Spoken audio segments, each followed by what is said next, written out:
Hey guys, welcome to Pro Tools 101. In today's class, we're going to review the edit tools and their functions in a little bit more detail. We are also going to review the Pro Tools edit modes and understand their differences. We're going to review the timescales and the time-based rulers that Pro Tools offers.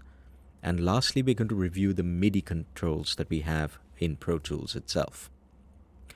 Before we get on, I'd like to just do a quick revision of what we have done last week and basically refamiliarize yourself with the 5 main windows that Pro Tools offers for you to actually work with your audio. If you are not a composer, if you are not a producer of music, you may or may not use the MIDI editor window that much, but it is one of the important windows that Pro Tools actually offers to you. The first window that you will use the most is this one that you see here. This is what we call the edit window. You can always open and close windows from the window menu in Pro Tools. Again, don't get confused between the window and the view menu, because the window menu allows you to open and close windows, while the view menu allows you to change what you are seeing inside a window that is already open. Right? So if I wanted to change what I am seeing within my edit window right now, I would go to the view menu, not the window menu. So the edit window is the first window and the most important window, where you can get a view of all the audio that you have in your timeline, and you can edit all the audio that you have in your session itself. The next most important window, or the window that you will use the most, is the mix window. And we can open the mix window by going up to window and saying mix. The mix window is where you see your tracks in a channel strip format. So each track that you have in Pro Tools will have a channel strip where you can have independent controls for each and every track itself. There is a hotkey which allows you to switch between the mix window and the edit window, and that hotkey is command equal to. So every time you press command equal to, it's going to alternate between the edit window and the mix window. So that's one useful way of quickly getting around your Pro Tools windows itself. The other 2 windows that you will use for editing your audio information is the MIDI editor window, which again can be opened up from the window menu by going here and selecting MIDI editor, and Pro Tools will show you all the MIDI tracks and the MIDI data that you have in your session. You can choose to edit your MIDI notes directly from here, one at a time, or the entire track itself. We'll get back to MIDI editing in another chapter. And lastly, if you wanted to see your MIDI data as a score sheet, you could always open the score editor window. The score editor window not just shows you your MIDI information in a sheet music form, but allows you to edit the information as well. So I could actually just click on any of these notes and move it up or down to see what it sounds like and place it in that particular, in a different location if I wanted to. Right? So when it comes to editing your audio information, you have the edit window, which allows you to edit your audio and MIDI data. You have the MIDI editor window, which focuses only on editing your MIDI editor data, or your MIDI data, sorry. And you have the score editor window, which allows you to view all the MIDI data that you have on a notation sheet. Right? Let's close these windows now. So we've gone through 4 of the windows. The 5th window is what we call the transport window. Again, we can come back to the window menu and click on transport, and we have the transport window. The transport window is what allows you to navigate your playback within the session itself, right? It shows you where you are using the counters, and it also allows you to play, forward, rewind, basically control the playback itself of your system. You don't have to have the transport window open. You can always use shortcuts to achieve everything that there is in the transport window, but it's easy to have as a visual reference. In the side corner over here of the transport window, you will see the MIDI controls. We'll go through these MIDI controls in much more detail today and see how each of these works for us, right? Let's start off today by reviewing the edit tools that Pro Tools offers. Pro Tools has 6 main tools. We have the zoom tool, we have the trim tool, we have the selector tool, we have the grabber tool, we have the scrubber tool, and we have the pencil tool. The trim tool, the selector tool, and the grabber tool are 3 of the most used tools when it comes to editing your audio. So in order to save us a little bit of time, well, in fact, a lot of time, Pro Tools has a special tool which combines the functionality of all of these three tools. So the trim tool, selector tool, and the grabber tool together become the smart tool. And you can activate the smart tool by clicking on this top bar above these three tools itself. You will know that the smart tool is active because all the three tools, the trim, selector, and the grabber, are selected and enabled at the same time. There are shortcuts that you can use to get to these tools as well. So you have F5 for the zoom tool, F6 for the trim tool, F7 for the selector tool, F8 for the grabber tool, F9 for the scrubber tool, and F10 for the pencil tool. So since you have F6, 7, and 8 for the trim, selector, and the grabber tool, pressing any of these two keys at a time will enable the smart tool. So if I press the F6 and F7 keys together, I would activate the smart tool because I'm selecting any two of those tools at the same time, right? Let's take a look at these tools in more details, and let's start with the zoom tool. The zoom tool has two modes, and if you keep your mouse pressed on the zoomer tool itself, you will see that Pro Tools gives you two choices. We have the normal zoom and we have the single zoom. Mostly you will be using the normal zoom all the time because when you select the zoomer tool to perform a zoom, you don't want to get out of it after just one click. You want to be in that tool so that you can completely zoom in to the section that you want. But there may be instances where you want to quickly jump out and go back to the edit tool that you were using, right? So let's take a look at what the difference between these two tools are. In the normal zoom mode, you will see that your mouse is turned into a magnifying glass and you have the plus sign in it, which means wherever you click, Pro Tools is going to zoom in and move that particular location where you actually clicked to the center of your timeline. So if I clicked over here on this particular waveform that I have, Pro Tools is going to zoom in and then move that particular waveform to the center of my screen. You could also zoom by selecting a range. So if I click and drag, Pro Tools is going to fill my screen with the area that has been selected like this, right? If I wanted to quickly zoom out, I use the Option key. Now make a note of the Option key in this particular example. The Option key is allowing me to do the reverse of something that I have just done. So if I hold down my Option key, look what happens to my mouse. From the plus sign in the magnifying glass, my mouse is going to turn into a minus sign like this. So now wherever I click or whenever I click, Pro Tools is going to zoom out and show me the entire timeline or the level that you zoom out to. You can continuously click on, hold Option and keep clicking, and it will continue to zoom out at all times, right? So that is what the normal zoom functions like. If I was to use the single zoom function, let's click on this and select the single zoom, my mouse gives me the same icon. I see the magnifying glass, I see the plus sign. But once I select an audio clip or once I select a region for actually zooming in, the minute I leave my mouse, you take a look at what happened to my edit tools.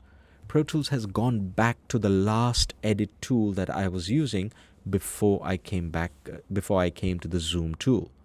Which means if I was using the selector tool and then I went to the zoom tool, now the minute I select my single zoom and I leave my mouse, it's gone back to the selector tool.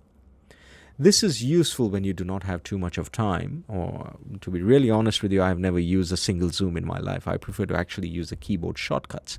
But if I have to use the zoom tool, I always prefer to be in the normal zoom tool itself.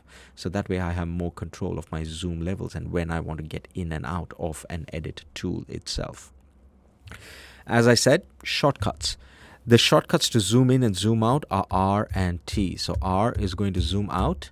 T is going to zoom in. So if you do not want to, keep going back to the zoom tool and you want to be in your smart tool at all times, you could still use the R and T keys on your keyboard to zoom in and zoom out.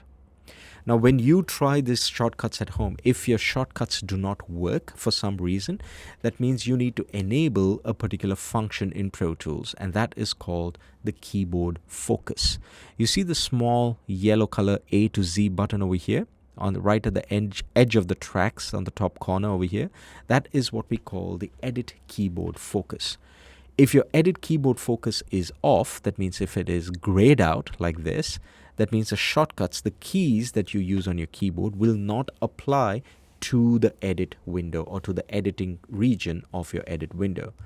Like now, the command focus or the keyboard focus is in my clips list. So all my shortcuts will apply to the clips list on the right side. But usually you want your keyboard shortcuts to apply to the edit window region itself. So you want your edit keyboard focus to be on at all times. So as long as this is on, your R and T is going to work for zoom in and zoom out. So if your R and T does not work, take a look at your edit keyboard focus and make sure that is on before you try any more shortcuts itself. Right? So that has been the zoom tool. Let's take a look at the trim tool now. The trim tool allows you to trim your audio clip. So let's zoom in and on this particular clip that I have here. And if I wanted to trim my audio from my left side, all I need to do is click and drag, and Pro Tools will trim my audio clip for me from this side. Similarly, if I wanted to trim from the other side, I need to just click and drag, and Pro Tools will trim the audio from that side for me. I can actually use the Option key in this edit tool as well. What do you think the Option key would do? The Option key will do the reverse action of whatever I want to do in this, with this particular tool. Which means if my mouse is on the left side, if I don't hold the Option key, it's going to trim the left side, right? But if I hold the Option key, look what happens to the mouse. I'm going to press the Option key in 1, 2, 3. My mouse has become the opposite direction, which means now if I click anywhere over here, it's not going to trim from the left, it's going to trim from the right side all the way till where my mouse is. Let's try that. I'm going to move my mouse over here and I'm going to just click, and you will see that the right side part of the audio has been trimmed all the way till where my mouse was. So the Option key in this particular instance is not doing the opposite action, but it's trimming from the opposite place. So if I'm supposed to trim from the left, it's going to trim from the right. Similarly, if I bring my mouse to the right side and I hold the Option key, again, the cursor has changed, indicating which side of the audio is actually going to be trimmed. So if I click anywhere now over here, it's going to trim from the left side, right? So that's what the Option key does when you're working in the trim tool. For anything else, the Option key does not do anything within the trim tool itself, right? Next, we have the selector tool. The selector tool does a couple of different functions. One, it allows you to place your cursor anywhere for playback, which means if I wanted to play back from this particular beat over here, I can just click on this track, and now I see my edit cursor blinking on the track itself, and Pro Tools is going to play back from that particular region for me. So if I press play, let's solo this track and then press play. Pro Tools has begun playing back for me from this particular region. Similarly, if I wanted to start my playback over here, I can just click and again press play. And Pro Tools has started playing back from that particular region, right? It's more visual. It's easy to follow the edit cursor and the playback cursor when I click on a track where there's no audio. So if I click over here, you will see this blinking line. This is what we call the edit cursor. And since I put my edit cursor over there, when I press play, Pro Tools is going to start playing back from that region, right? From that particular location itself. So the selector tool allows you to place your playback cursor anywhere. So if I wanted to start playback from a particular region, the easiest way to do it is to just click using the selector tool at that particular location, and Pro Tools will start playing back from that location. But it's called the selector tool because it allows me to select my audio, which means I can just click and drag my mouse and Pro Tools will select the audio for me on my track. I don't have to select the whole track. I don't have to select the whole clip. I can select a region or a part of that particular clip or the particular track itself, right? So that's what the selector tool does for me. I can select across multiple tracks as well, which means I can select on this track, and then I can, as I'm selecting, I can move my mouse up or down, and Pro Tools will continue the selection across multiple tracks for me, right? So selections are not based only for one track. I can do that using the selector tool for multiple tracks.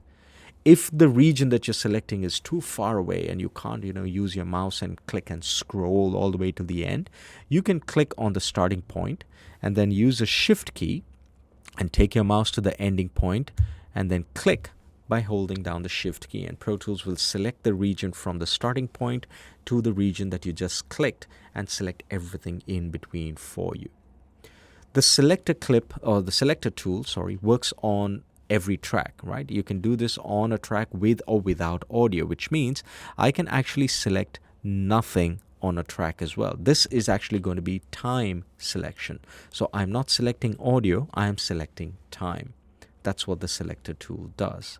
If I wanted to select a whole clip, instead of doing this using my mouse, I can just double click on the clip itself using the selector tool, and Pro Tools will select the full clip for me. Right? Any clip, just double click on the clip if you want to select the whole clip, and Pro Tools will select the whole clip for you. That's actually what the grabber tool does as well. So if I wanted to grab an entire audio clip and move it either to the right or to the left, I can do that using the grabber tool. Right? The grabber tool does not allow me to select a portion of the audio. So if I use the grabber tool, I'm actually selecting the full audio clip at that time, or the full MIDI clip at the time. Right? So that's what these three tools do for you. The scrubber tool allows you to listen to the audio under where the mouse is. So if I bring my mouse to this particular track over here now, and I click anywhere on this track and press play, or click and move my mouse to the right side, it's going to play as I move my mouse. So if I don't move my mouse, it's not going to play. Similarly, I can move my mouse backwards as well. So if I actually come to where my edit cursor is, I click and I go back, Pro Tools will play back the audio in reverse. When do we use this tool? We use this tool when we want to listen to the audio very carefully, or if we want to listen to it at a slower speed. That speed is determined by the way you move your mouse, or how fast you move your mouse. So if you move your mouse very slowly, Pro Tools will play back the audio for you very slowly. It's useful to use this mode when you're trying to find a particular point in your audio waveform which has probably clipped. Right? You can't listen to it when you're listening to the full song, but if you listen to it individually, you can go note by note.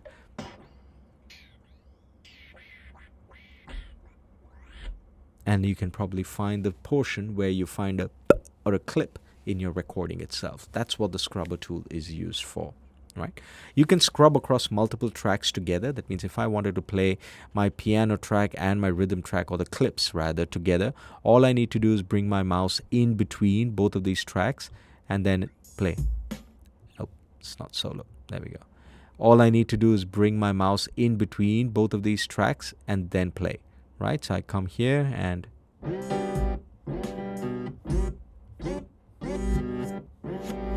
again, you can go front and back, you can listen to them individually, or you can listen to them together. The choice is yours. Now, when you do use a scrubber tool and you find like a pop or a clip, something that is not needed in your particular audio recording, and it's something that you can't record again, you can use the pencil tool to try and fix that particular region.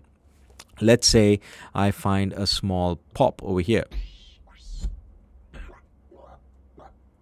In this particular region, I find a small click that I do not want. I can zoom in. I'm using my T shortcut to zoom in. I'm going to find the region exactly over here where I wanted to change. And let's say this is a part that I don't like. I can use my pencil tool, which is the sixth and the most dangerous tool that you have in Pro Tools, to actually modify the waveform itself. Right? So over here, I can just click and I can drag and I can change and redraw the waveform itself. I said this is the most dangerous tool. It is dangerous because this is actually modifying the waveform itself. That means the WAV file or the AIFF file that I have used to record my audio is being manipulated, is being changed when I use the pencil tool. So if I quit Pro Tools now, that change is permanent. It is destructive editing. That means I can't come back tomorrow and then go back to what it was because I have changed the original recording itself. So whenever you decide to use the pencil tool, make sure you listen to the audio properly. Make sure you understand what is happening in the Pro Tools session, what is happening to the audio. Listen to it at all times. If you do not like it, undo. Control Z if you're on Windows, or Command Z if you're on a Mac. Just Command Z and Pro Tools will undo. Or you can always go to the edit window and say undo right at the beginning over there. Right? So these are the 6 main tools that you will use, but the most important tool is the Smart tool. The Smart tool is smart for many reasons, right? The Smart tool is smart because it not only allows you to use all the 3 edit tools at one time, but it also allows you to do other really cool and really smart stuff. What stuff? Like this. Now, it depends, the Smart tool all depends on the position of your mouse. If your mouse is in the top half of an audio clip, you get the Selector tool, which means you can select your audio and double click to select the entire clip as long as your mouse is in the top half of an audio clip. If you bring your mouse to the bottom half of an audio clip, you get the Grabber tool, which means it'll allow you to select the entire clip and move the audio left or right or whatever you want to do with it.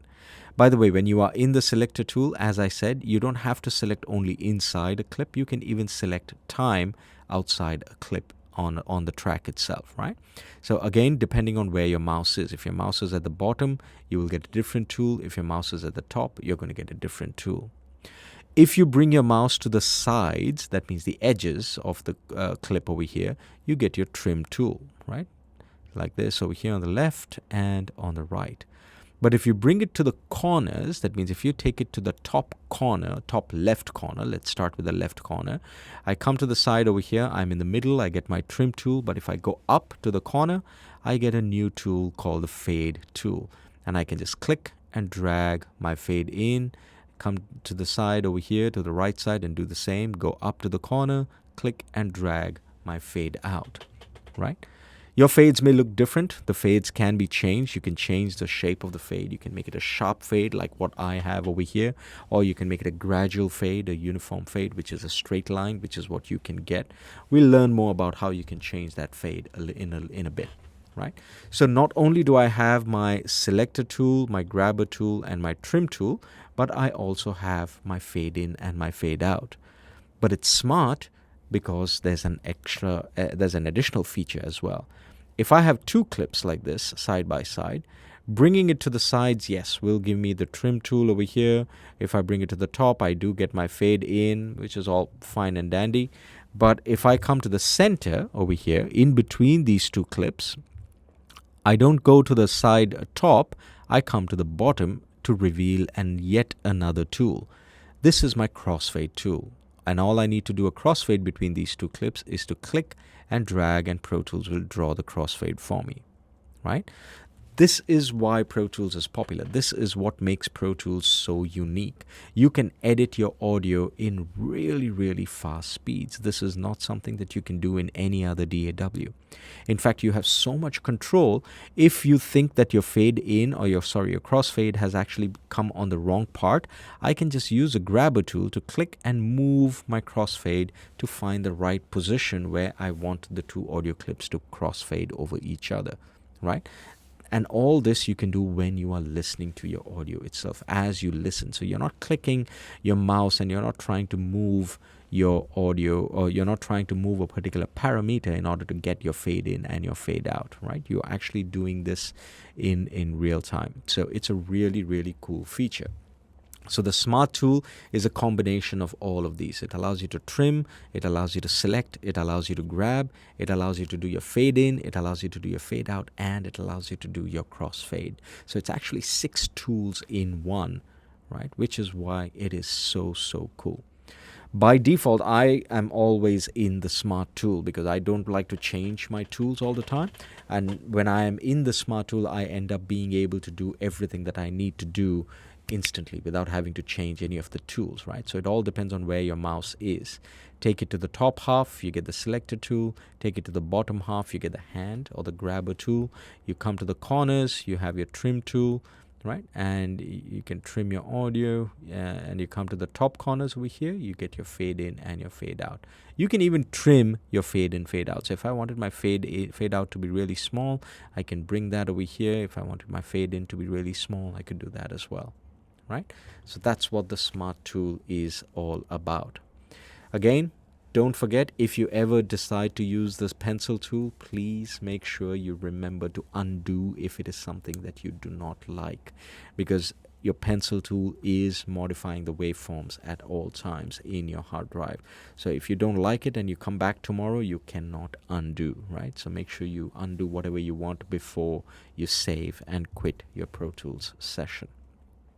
So those have been the edit tools, right? So again, the zoomer tool, trim tool, selector tool, grabber tool, the scrubber tool, the pencil tool, and an all-in-one Smart tool, right? So total 7 unique tools that Pro Tools allows or offers you in order to change and modify your audio.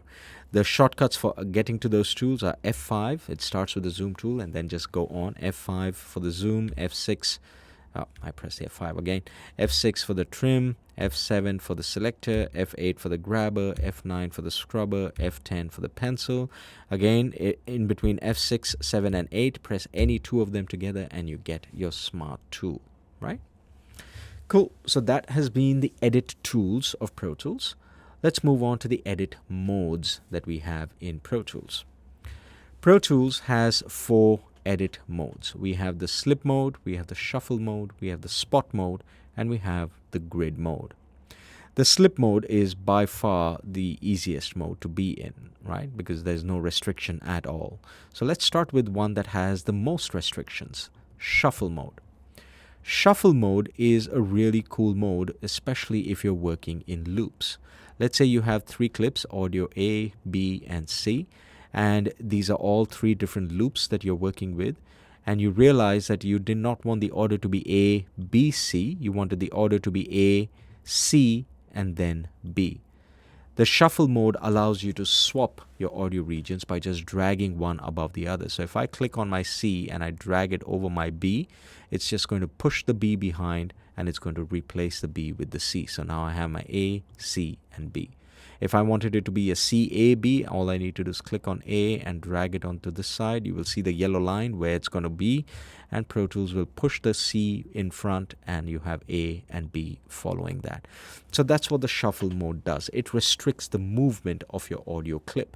If I was to drag in another clip onto this timeline over here, let's say I have clip D and I wanted to bring it in. When I try to bring clip D over here, you will see that I can't place it anywhere on the track.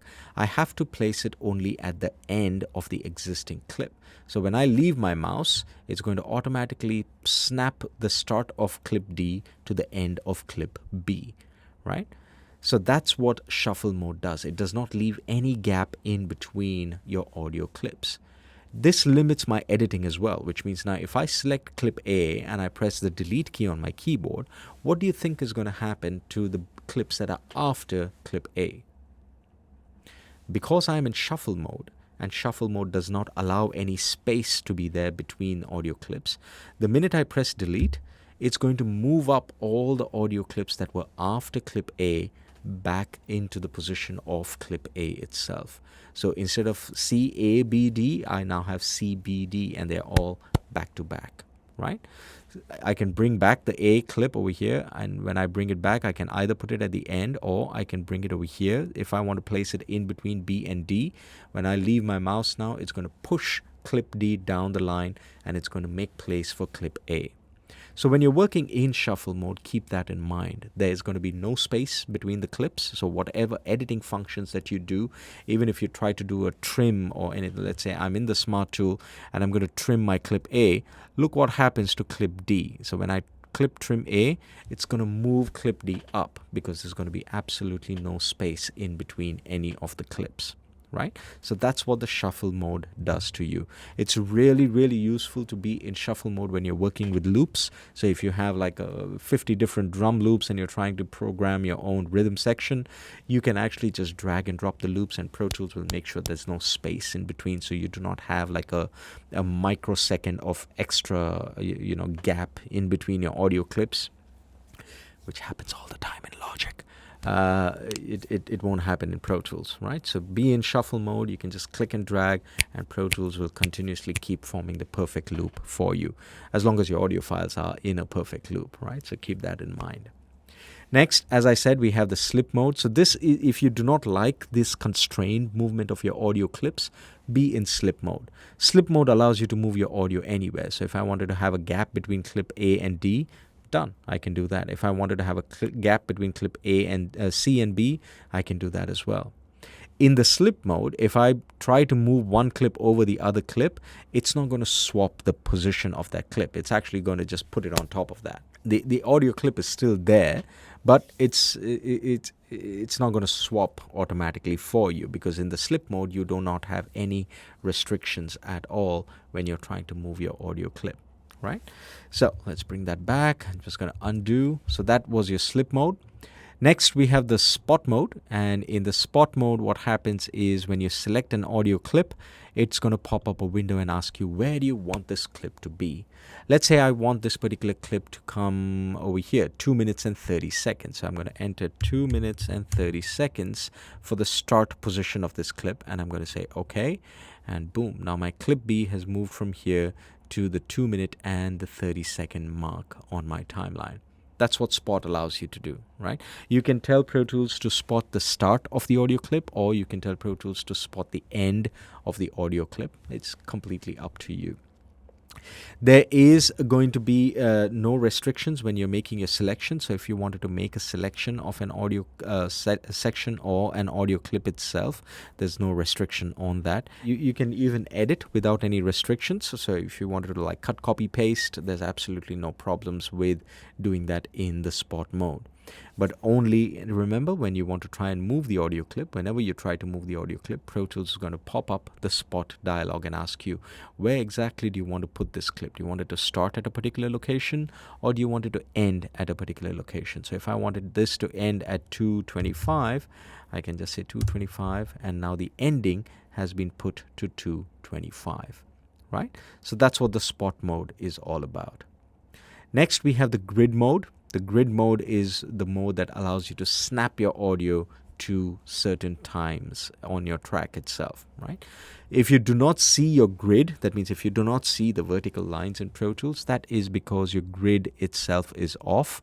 So you can turn on your grid by clicking on this grid button over here, and you will suddenly see that there are many vertical blue lines that show up on my edit window.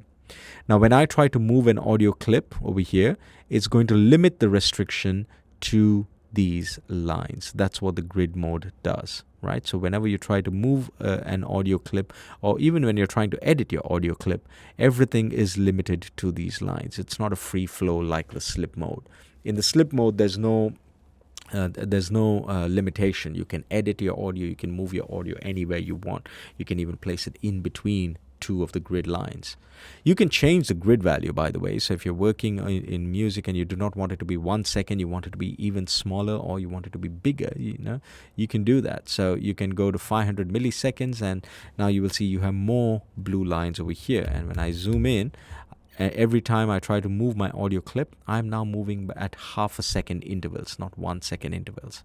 So if I change this back to 1 second intervals, you will see that the blue lines in between are now gone. And now when I try to move my audio clip, I'm moving it to 1 second at a time, right? That's what the grid mode allows you to do.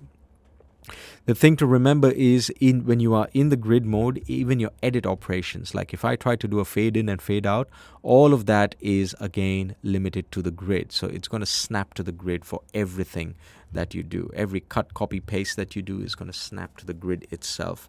So it's a useful mode to be in when you're working in post-production and music production for a lot of the time. Because if you're not working with loops and you're making your own music, sometimes you want to select exactly one bar, and the best way to do that is to be in the grid mode so that you can know where the bar starts, where the bar ends, and make your selection in the right way, right? So that's what the 4 modes of Pro Tools are. We have the slip mode, the shuffle mode, the spot mode, and the grid mode. You can actually change your modes by using the keyboard shortcuts as well. So F1, 2, 3, and 4 is going to cycle through the 4 modes that we have. So F1 is your shuffle, F2 is your slip, F3 is your spot, and F4 is your grid mode, right? So you can switch between all of these at any time. Let's be in the slip mode because that's the most convenient at this time. And let's talk about time scales. Pro Tools has 2 main time scales. We have the main time scale and we have the sub time scale, or also known as a sub counter within the Pro Tools user interface. Now, in the counter window itself, there are 2 ways in which we can actually see. There's actually more, but the 2 easy ways in which you can actually see your location or your position of your sound is by getting a visual reference of the counter itself. So in your edit window, right on top over here, you will see your counters display where it shows the number 136344. My current counter is showing me minutes and seconds, and I see the same number in my transport window itself, also under my counter section over here, 136344, right? I can change what I want to use as my main time scale. My time scale is basically the position of whatever I am doing with respect to the start position of Pro Tools. That means, what does my start counter look like? In this case, my starting time will be 00000, right? So 0 minutes, 0 seconds, and 0 sub-seconds, So basically, you are going to be able to tell the position of your audio or the position of your mouse cursor or your selection itself that you made with respect from the start of the Pro Tools session itself, right? It's always relative to the start of the session. You can change the time scale. So if you're working in music production and you don't want to see minutes and seconds, you want to see bars and beats, you can click on this small arrow that you see next to the main counter and then choose bars and beats. That's one way of doing it. Another way of doing it is to do the same thing in your transport window. So I come down to the transport window, I click over here, and I can change the main time scale that I want to choose. So if I'm working in post-production and I want to use time code, I can select time code over here. The thing to understand is that the main time scale not only changes what you are seeing on the main counter, but it also changes some of the other smaller counters that you see over here, like your start and your selection maker as well. We'll talk more about the selection maker a little later, but it changes everything. So if I want to go to bars and beats over here again, you will see that all my other counters are also showing me everything in bars and beats, right? So it's pretty useful. There is another way as well in which you can change, and that is by going to the view menu. So you go down to the view menu, you go down to rulers, and then you can tell Pro Tools which one you want to see. I want to see my minutes and seconds. I can select minutes and seconds. Pro Tools will show you the minutes and seconds rulers over here, right? So So what if you're working on a project where you want 2 references? You want to see your bars and beats, but you also want to know the time, because bars and beats does not tell you how long your song is, right? If your tempo is slow, 100 bars can mean a very long song, but if your tempo is really fast, 100 bars can be like 10 seconds, right? Depending on the tempo of your song. So sometimes you want to have a timing reference as well. So Pro Tools allows you to view a second time scale, and that is what we call the sub time scale. So when I come to the main counter selector over here, I can actually tell Pro Tools, show me the sub counter. And when I select the sub counter, I can tell Pro Tools what the sub counter should be. So my sub counter should be minutes and seconds. So now I can see my audio in my bars and beats, and I can have a visual reference of my audio in minutes and seconds as well. Right? So I can do the same thing in my transport window. My transport window will always show you your main counter and your sub counter. You can change what your sub counter should be. You can change what your main counter should be directly from the transport window itself, right? So that's your main time scale and your sub time scale. Pro Tools also shows you multiple rulers, right? You can view these time scales on the ruler as well. So you have a visual reference of your bars and beats, for example, over here that you see now. If you wanted to show the other rulers, all you need to do is come to the View menu, go to Rulers, and tell Pro Tools to show you any of the other rulers that you have. There are two types of rulers in Pro Tools. We have the time-based rulers. That means rulers that show you everything about the location and the speed of your audio or your session itself. Or we have the conductor rulers, which is basically giving you musical information. What's your tempo? Do you have any markers? What's your meter? What's your key signature? What chord symbols are you using? Right? So these are known as your conductor rulers, and these are known as your time-based rulers. So if I wanted to view my minutes and seconds along with my bars and beats, I can just come to my View menu, go to Rulers, and select minutes and seconds, and now I see my minutes and seconds ruler along with my bars and beats ruler within my edit window view itself. Right? You can choose to view all your rulers at the same time, but it's not something that's recommended, especially because most of us are working on small screens. We don't want to waste our screen real estate on seeing something that we don't use. So if you're not working in post-production, you won't use timecode. If you are working in post-production, you won't use bars and beats. If you're working in radio production, minutes and seconds is the most important thing for you, not bars and beats, not timecode.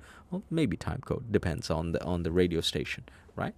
But minutes and seconds will also show you the milliseconds or the sub-seconds that you have over here.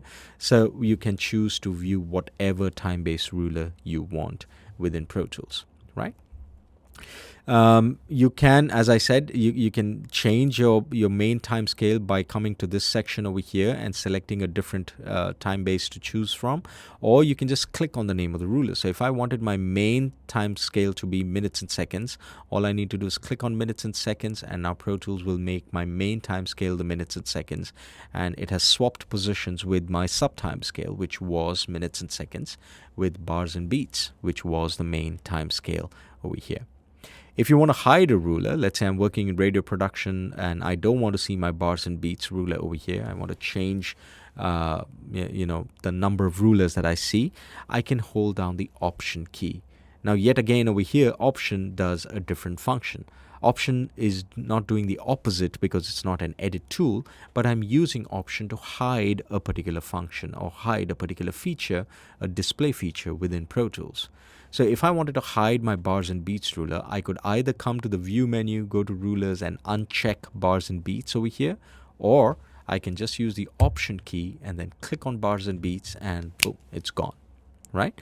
So that's what the Option key can be used over here within your rulers view. If you had multiple rulers, like if I did have the bars and beats and I wanted my minutes and seconds to be on top, I could just click and drag and I could rearrange the positions as well. So you have complete flexibility of what exactly you are going to be doing within your Pro Tools session or within your Pro Tools window itself, right? So these have been the different time scale and the time-based rulers that we have had. We'll go over them in even more detail when we talk a lot more about our MIDI and our selection chapters itself. Speaking of MIDI though, I want to talk a little bit more about the MIDI controls that we have in Pro Tools. And these are usually found on the transport window. If you do not see this section over here, please make sure you click on the pop-up window and select MIDI controls so that you can actually see the MIDI controls within the pop-up window, within the transport window. You could choose to actually view these MIDI controls in your edit window as well. So I could come up to the small arrow over here, the edit window pop-up menu, and then I could tell Pro Tools to show me the MIDI controls directly in my edit window itself, right? Like this. And by the way, you can actually change or customize the way you are actually seeing things in your edit window toolbar. So if I wanted my MIDI controls to be right at the beginning, for example, right before my MIDI, right before my Pro Tools modes, all I need to do is hold down Command, and then I can actually move this to any section. So if I wanted my MIDI controls to be right at the beginning, I could do that. Or if I wanted it to be after my zoom, after my edit tools, I could do that as well. Right, so you can just hold Command and then click and drag any of these keys, any of these features that you see in your edit window toolbar. You could rearrange your edit window toolbar any way you want. If you're not interested, or if you have a smaller screen and you do not want to crowd your edit window toolbar, you can turn it off and you don't need to see your edit controls, your MIDI controls directly in your edit window toolbar, because we have the MIDI, the transport window to show that to us, right? So some of the really cool features that we have over here, let's go work with our MIDI track that we have over here. I have a MIDI track over here with some MIDI information over here. I mentioned the wait for note. Pro Tools has a really cool function called wait for note. The wait for note function in Pro Tools basically allows me to press a key in order to start recording. So let's say I wanted to start recording from this particular point over here. I'm going to press record, and you will see that Pro Tools is now actually waiting for me, right? And I have a MIDI keyboard over here. I'm going to press a MIDI key, and Pro Tools has started recording. Until I actually pressed a key on my MIDI keyboard, Pro Tools did not do anything. Pro Tools was just waiting. This is a really cool and a really useful feature. Why? Because many times once you get the 2-bar count off, it becomes really difficult to actually start playing at the top of the bar. So over here, if I really zoom in, I will actually see, when I'm working with bars and beats over here, you will see that Pro Tools has actually recorded exactly where my mouse was placed, right? So Pro Tools has waited and has started recording exactly where I wanted to record. So it's a really, really cool feature that Pro Tools has. Next, we have the metronome, which is your sound that you need in order to play in time. The thing about the metronome in Pro Tools, though, this is something that confuses people quite a bit. The metronome is not something that turns on or off the sound of the metronome. It turns on or off the sound of the metronome if and only if you have a click track. Pro Tools gives you the option to customize the sound that you hear for your. So if you don't want that particular sound, you can actually use a snare for a click. You can use a hi-hat for a click. You can use a kick drum for a click if you want. Or you could use a piano key.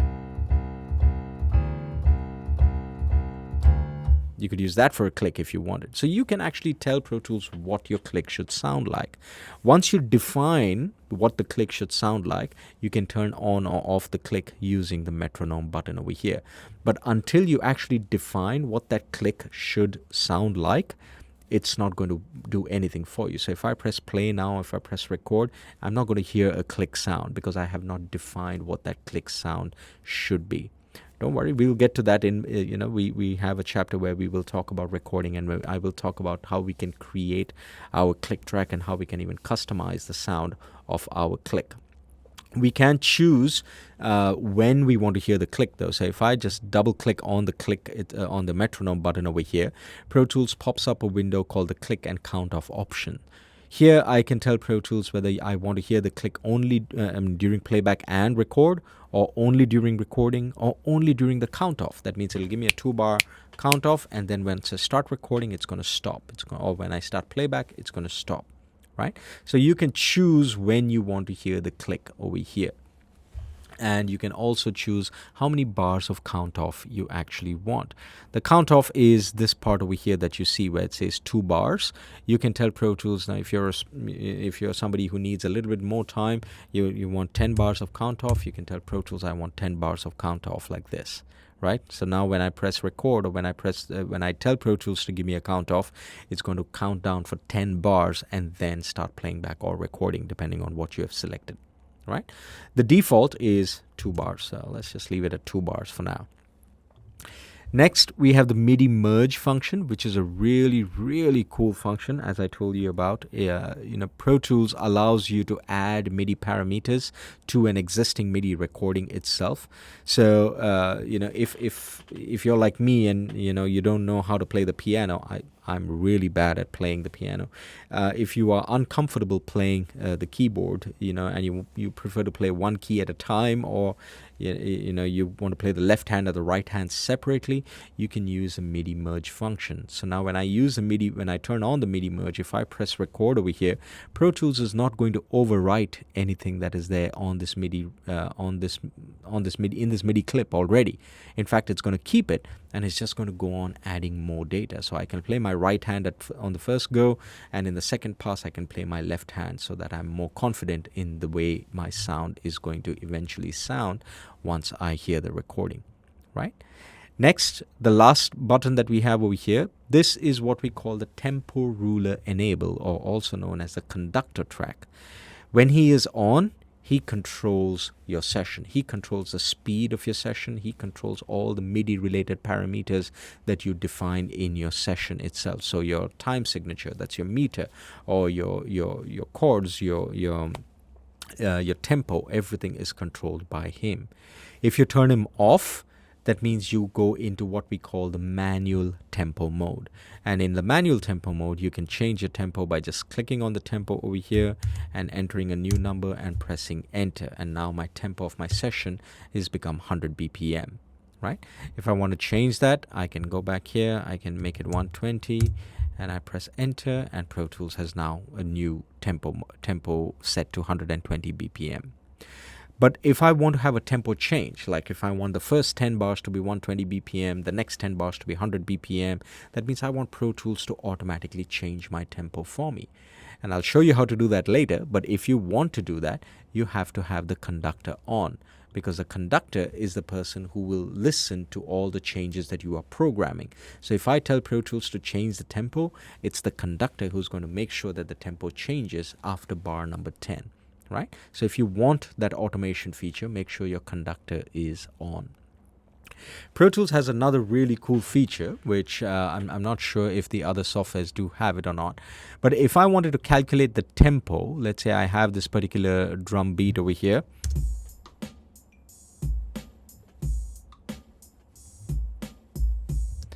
Now, if I ask you what's the tempo of this song, what would you do? Well, most of us would take out our phones. We'd download some app for calculating the tempo, and then we'll tap, right? So we tap in tempo, in speed with the sound file, and we would calculate the tempo that way, and then the phone will tell us what the BPM is. You don't need your phone if you're using Pro Tools. In Pro Tools, you can do that directly inside Pro Tools. Here's how.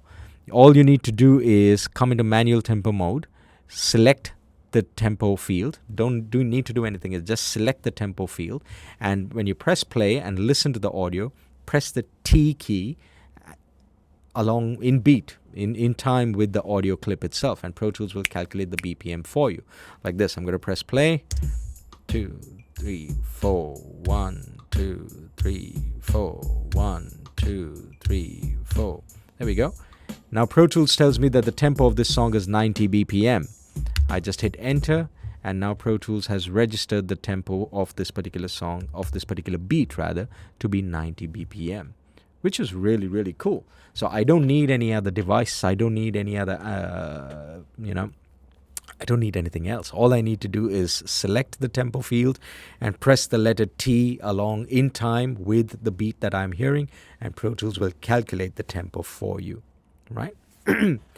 Lastly, you can even change the default meter that you have in Pro Tools. So if you're working, let's say you're working on a waltz song and you want to change the meter from 4/4 to 3/4, all you need to do is just double click on the meter, and Pro Tools will pop up a meter change window where you can define what your new meter should be. You can even tell Pro Tools from which bar that new meter should be. So maybe the first 10 bars is going to be 4/4 and the next 10 bars is going to be 3/4. So you can select that. You can enter from bar number 10 or bar number 11.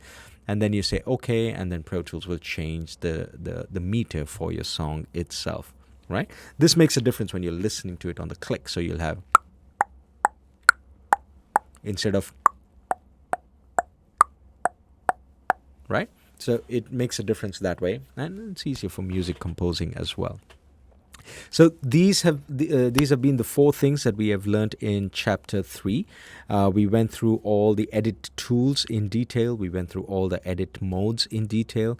We learned all about the different time scales and the rulers that we had in Pro Tools. And we also saw all the MIDI functions that we have in Pro Tools, right? So if you have any questions, please feel free to reach out to me. Otherwise, I'll see you next time. Thank you very much. Bye.